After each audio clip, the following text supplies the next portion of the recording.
Halo teman-teman semuanya. Selanjutnya saya akan membacakan bab ketiga dari buku Sebuah Seni untuk Bersikap Bodoh Amat karya Mark Manson. Bab 3. Anda tidak istimewa. Saya pernah mengenal seorang pria, sebut saja Jimmy. Jimmy punya beberapa lini bisnis yang sedang berjalan.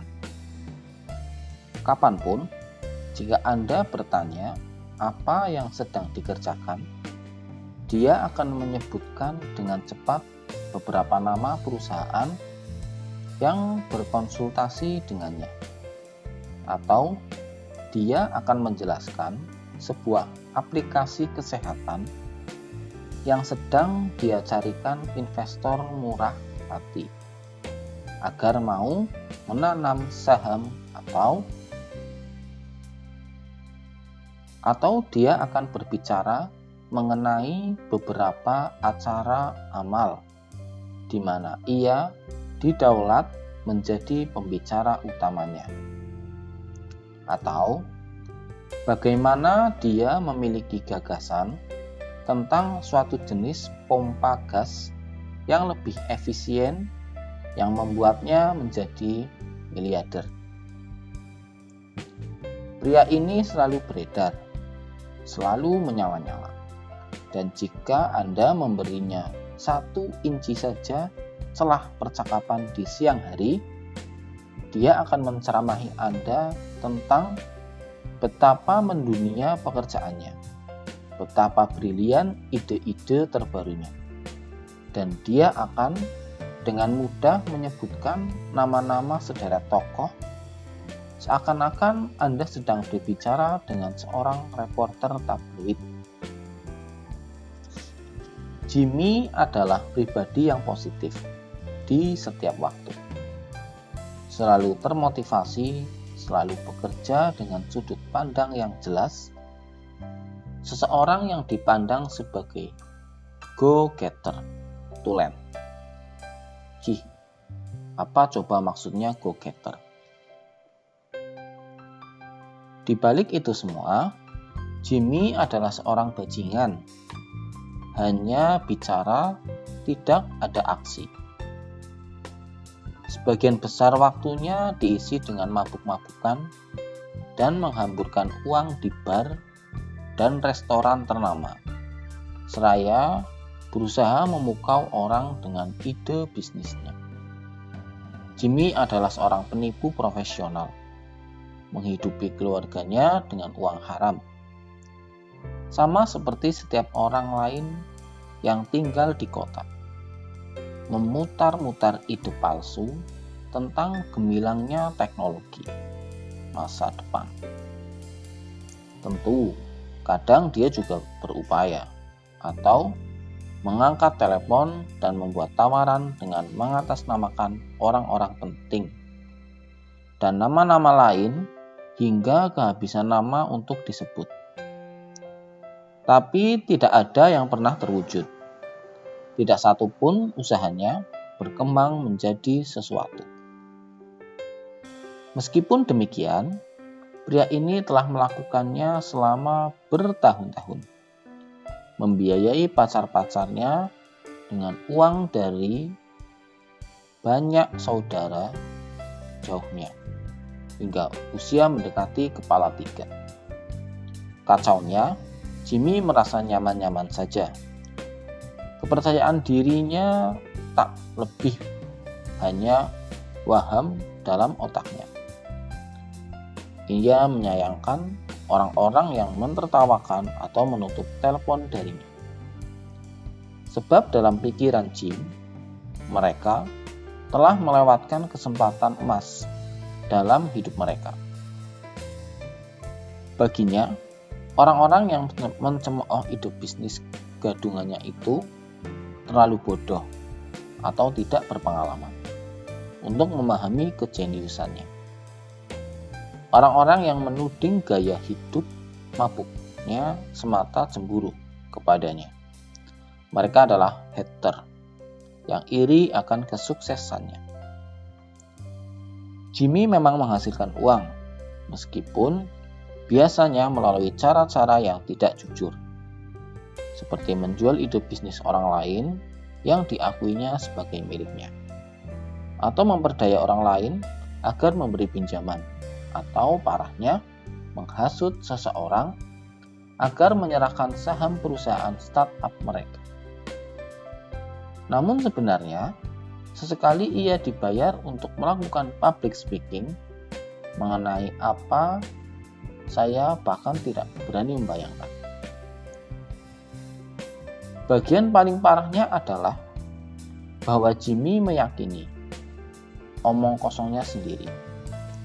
Hayalannya seolah seperti anti peluru, sehingga jujur orang sulit marah padanya, justru malah terkagum-kagum. Di era 1960-an, meningkatkan penghargaan diri, berpikiran dan berperasaan positif tentang diri sendiri sangat ngetren di ranah psikologi. Peneliti menemukan bahwa orang-orang yang menilai dirinya tinggi pada umumnya menunjukkan kinerja yang lebih baik dan membuat lebih sedikit masalah. Banyak peneliti dan pembuat kebijakan pada saat itu sampai pada keyakinan bahwa meningkatnya penghargaan diri penduduk dapat menuntun pada beberapa keuntungan sosial yang nyata. Kejahatan yang semakin menurun, catatan akademik yang semakin membaik, lapangan pekerjaan yang semakin luas, defisit anggaran yang semakin rendah. Sebagai hasilnya, di awal dekade berikutnya, tahun 1970-an, praktik penghargaan diri mulai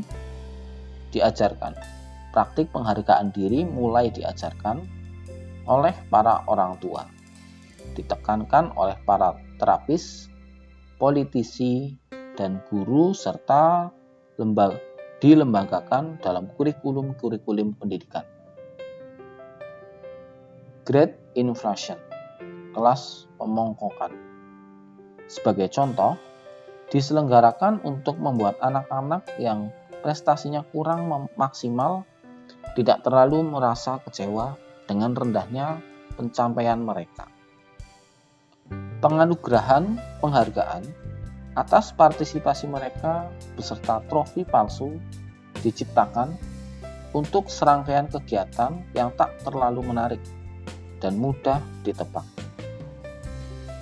Anak-anak diberikan pekerjaan rumah yang konyol, seperti menulis semua alasan mengapa mereka adalah pribadi yang istimewa, atau 5 hal yang paling mereka sukai tentang diri mereka sendiri.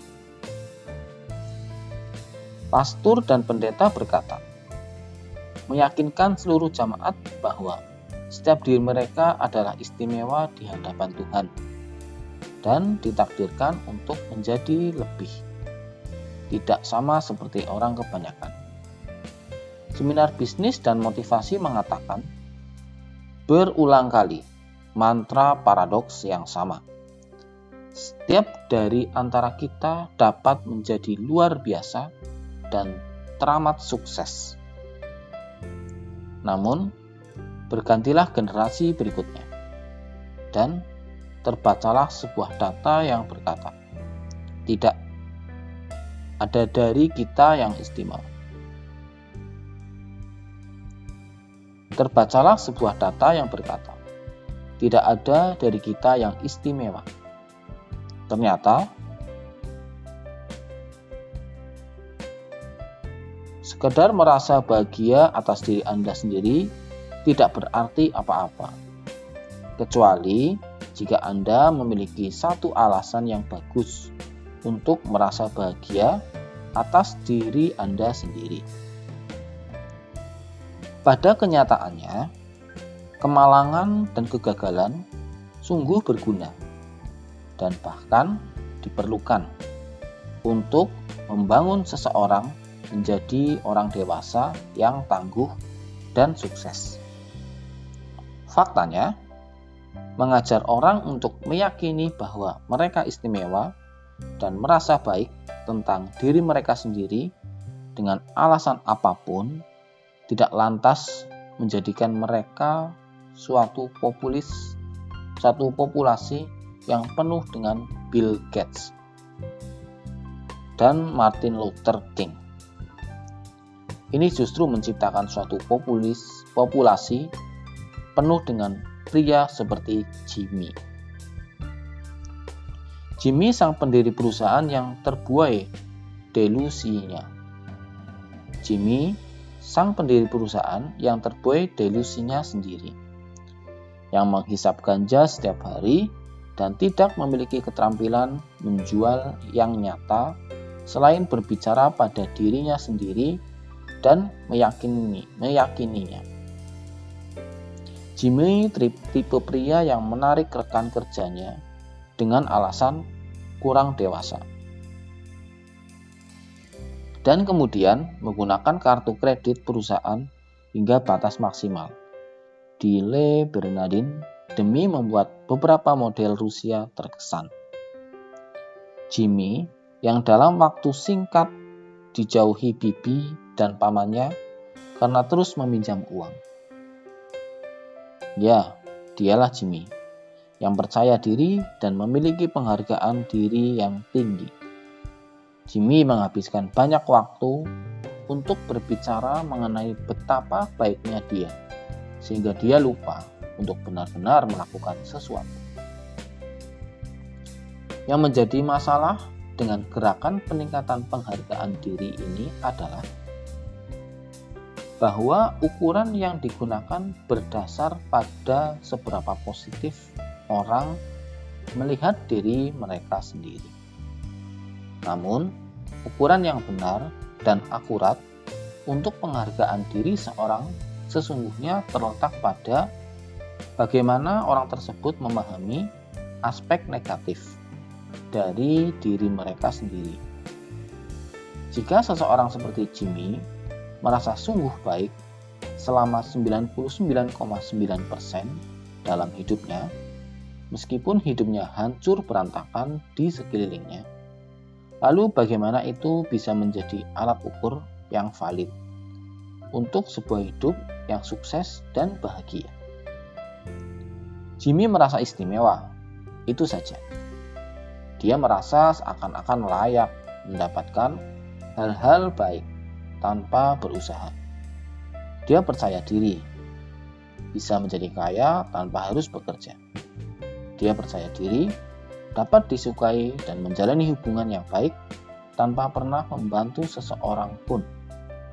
Dia percaya diri, berhak memiliki suatu gaya hidup yang luar biasa tanpa pernah mengorbankan apapun. Orang-orang seperti Jimmy begitu terpukau pada perasaan nyaman karena berhasil mengelabui diri mereka sendiri, hingga yakin bahwa mereka sedang menyelesaikan hal-hal yang besar, bahkan ketika mereka tidak melakukannya. Mereka yakin mereka adalah membawa acara yang brilian di atas panggung, padahal mereka sedang membodohi diri mereka sendiri. Mereka menyebut diri mereka motivator dan menggalang dana untuk membantu sesama. Walau masih berumur 25 tahun dan belum pernah melakukan hal mendasar apapun dalam kehidupan mereka. Orang-orang tersebut menampilkan sebuah kepercayaan diri di level delusional. Kepercayaan diri semacam ini bisa menarik orang lain, setidaknya untuk sementara waktu. Dalam beberapa contoh, orang-orang dengan tingkat kepercayaan diri seperti ini dapat menulari dan membantu orang-orang di sekitarnya merasa lebih percaya diri juga. Di luar dari semua tipuan Jimmy, saya harus mengakui bahwa kadang menyenangkan bergaul dengannya. Anda akan merasa tidak bisa dikalahkan saat berada di dekatnya. Namun yang menjadi persoalan dengan model kepercayaan diri semacam ini adalah bahwa ini membuat mereka perlu selalu merasa bahagia atas diri mereka sendiri, walau harus membuat orang-orang di sekitarnya terganggu.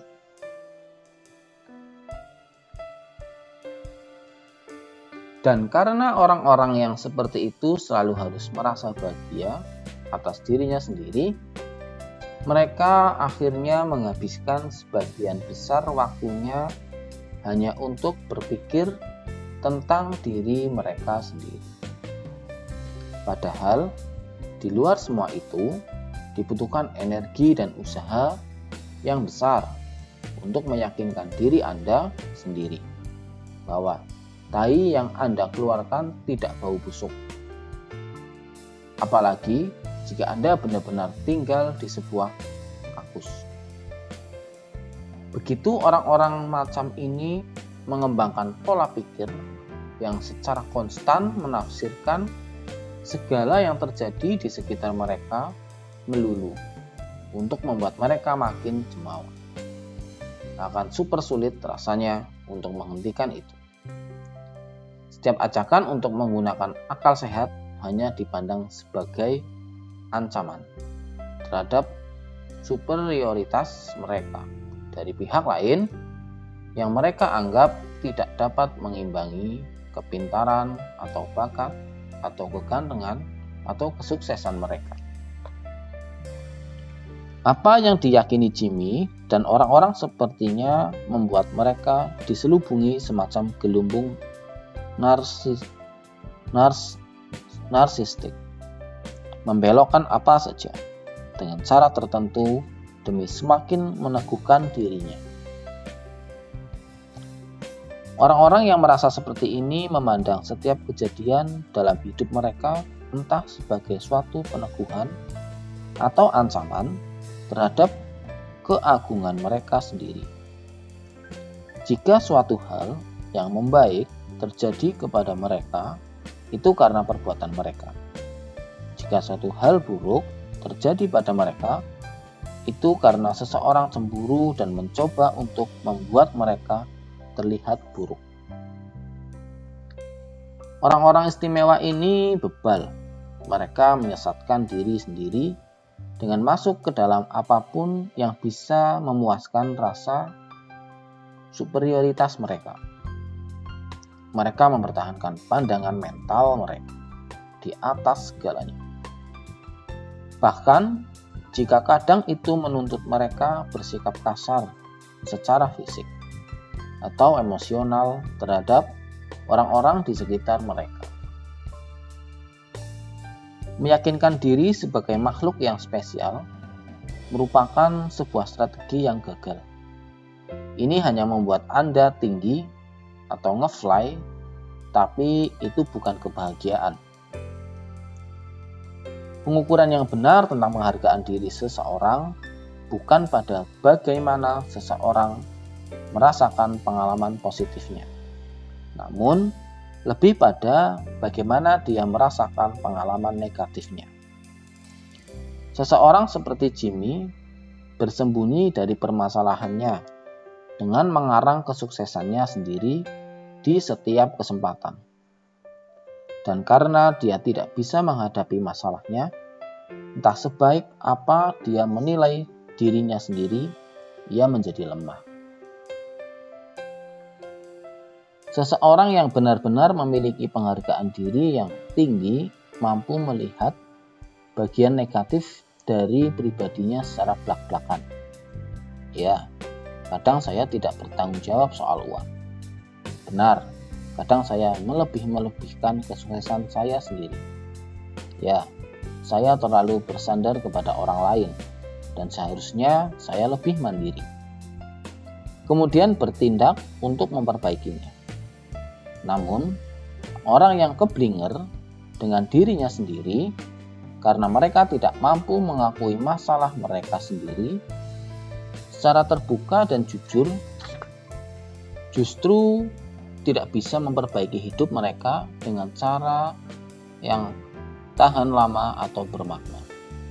Mereka semakin tertinggal karena mengejar hal yang bertambah tinggi dan mengakumulasi tingkat penyangkalan yang semakin besar. Namun pada akhirnya, kenyataan akan menghantam Anda, dan masalah-masalah yang mendasar akan menampakkan dirinya lagi. Kali ini dengan lebih jernih. Ini hanya perkara kapan dan seberapa sakit itu nantinya. Demikian pembacaan bab 3. Anda tidak istimewa. Selanjutnya subbab pertama dari bab ketiga, yaitu hancur berantakan, yang akan saya bacakan di video berikutnya. Bagi teman-teman yang belum subscribe, silahkan subscribe, like, komen, dan share jika video ini bermanfaat. Selamat menikmati dan mendengarkan subbab pertama dari bab ketiga, hancur berantakan, yang akan saya bacakan di video berikutnya.